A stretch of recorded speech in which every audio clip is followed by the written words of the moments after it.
Hello and welcome to another video here on DAX Wednesdays. In this video, we're going to have a look at two DAX functions called product and PRODUCTX. These two DAX functions belong to the aggregation family of DAX functions. Before we switch to Power BI, let me explain to you the difference between these two DAX functions and how we can use them in Power BI. So a while ago, we had made a similar video on two DAX functions called sum and sumx. Similar to sum and sumx, product and PRODUCTX have similar capabilities.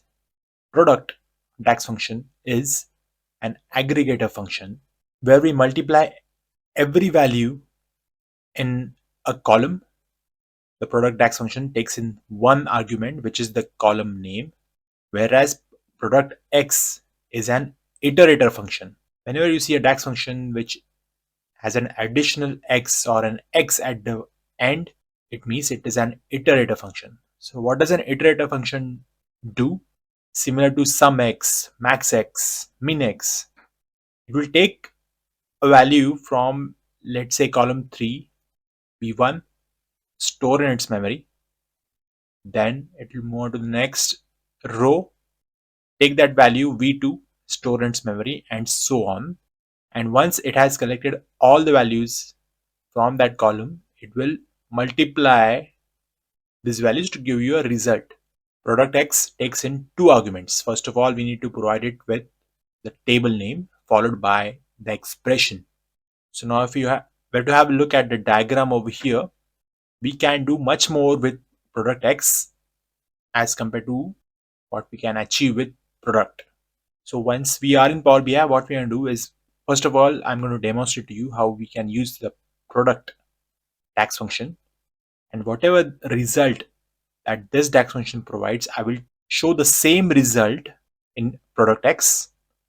As you can see, product is a subset of the capabilities of PRODUCTX, and then show you several other examples which you can use in PRODUCTX. As you can see in the diagram, product is a subset of the capabilities of PRODUCTX. So let's move to Power BI for the demonstration. So over here we have a table visualization with two columns, the ID column with 1, 2, 3, and the value P common with three values in it, 44, 36, and 26. Now, first of all, what we're going to do is we're going to use the product DAX function by clicking on new measure over here. I'll type in product is equal to product once again. This time it's the DAX function that we're going to call. Product DAX function takes in only one argument, which is the column name. Now, since we need the product of all the values in value P, we're going to choose the column name of value P, and we'll close the bracket. Now, since Power BI didn't return us any errors, this means the DAX function is working just fine. I'm going to add a card visualization over here to display the value of that we obtained with product. So this is the value that we have achieved by multiplying 44 by 36, 36 by 26. You can even cross check this by using the calculator. 44 multiplied by 36 multiplied by 26. So this is indeed the answer that we get when we multiply all these three values. So moving back to the graphic, now I have shown you this example. Now I will try to recreate the same result using the PRODUCTX function. Let's switch to Power BI. I'm going to add a new measure this time around, calling it PRODUCTX underscore 1 is equal to, tap in once again PRODUCTX. This time it's the DAX function. So PRODUCTX takes in two arguments. First of all, we need to provide a table name. So I'll put in table product. Next up, it's asking us for an expression. Now, in order to get the same result that we have achieved with the product DAX function, I'm just going to put in the value P column name as a second argument and close the bracket. Let's see what happens. Now, Power BI didn't return us any errors, which means the DAX function is working fine. I'll put in another card visual over here. This time it will be the product X that we're going to add as the field. So now you can see it has returned us the same value that we achieved with the product DAX function. But product X has calculated this value first of all by taking the value from the first row 44, storing in its memory, taking the next value in the row 2 36, saving in its memory, moving on to the third row, taking this value 26 and saving in its memory.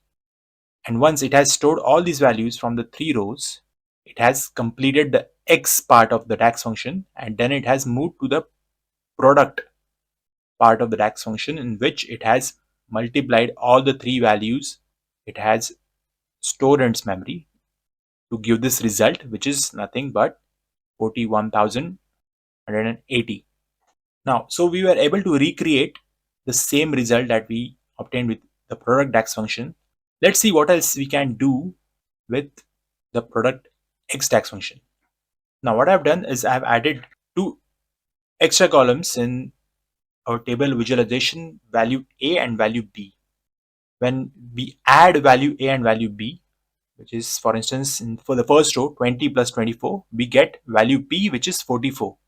Now just imagine while you are working with a data set in which we do not have this calculation of value P, we only have value A and value B. So what does product X lets you do? It will let you add value A and value B in individual rows, take that sum, store in its memory, then move on to the next row, do the same, take that sum, store in its memory, move on to the next row, and so on. And once you have all the 3 values, it will take a product of it. So let me show you how we can do that. I will put in new measure again. I'm going to type in product X underscore 2 is equal to product X. One more time. I'm going to choose table name. This time around, for the second argument, what am I going to do is I'm going to add value A and value B, which is nothing but the second argument of our DAX expression, and I'll click on OK. Since Power BI has returned us no errors, this means the DAX function is working fine. I will add another card visual over here, and I will choose product X2, which we have just put in. So now you can see I had changed the second argument in which we are adding value A and value B, and we have ended up with the same result, which is obviously the case because in the end we are having a product of 44 multiplied by 36 multiplied by 26, which is nothing but this value.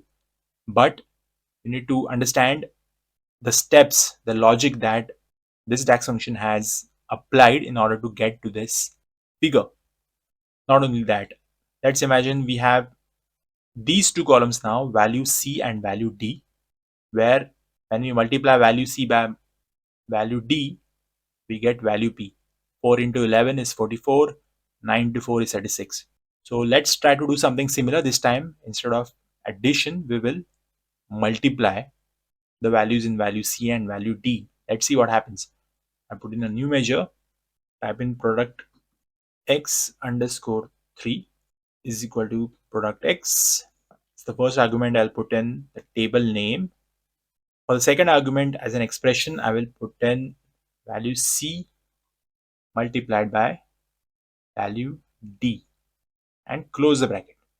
Since Power BI has returned us no errors, which means this DAX function is working perfectly fine, I'll put in another card visual over here, product X3, select the DAX function value.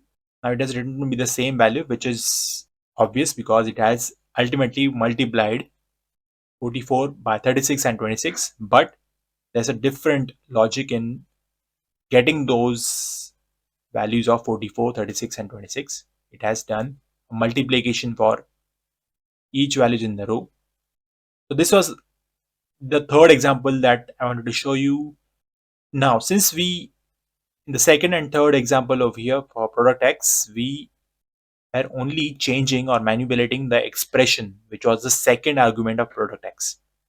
Not only that, we can manipulate the first argument of the product x DAX function. Let me show you how.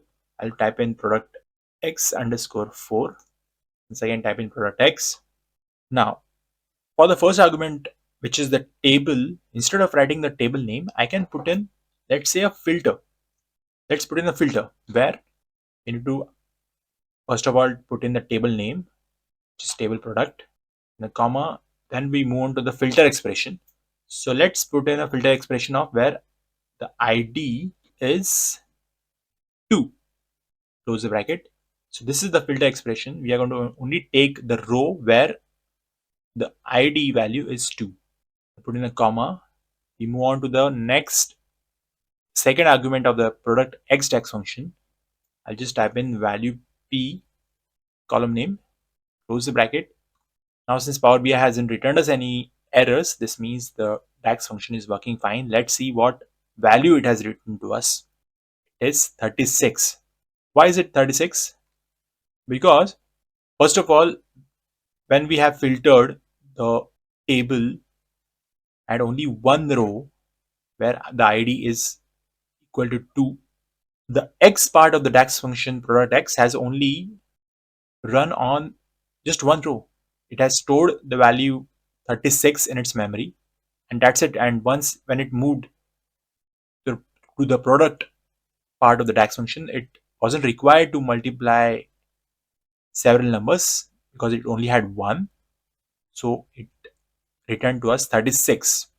So this is how you can use the product and product x DAX function. Let me know in the comments below what you thought about this video. Do not forget to like and subscribe. I will see you in the next video.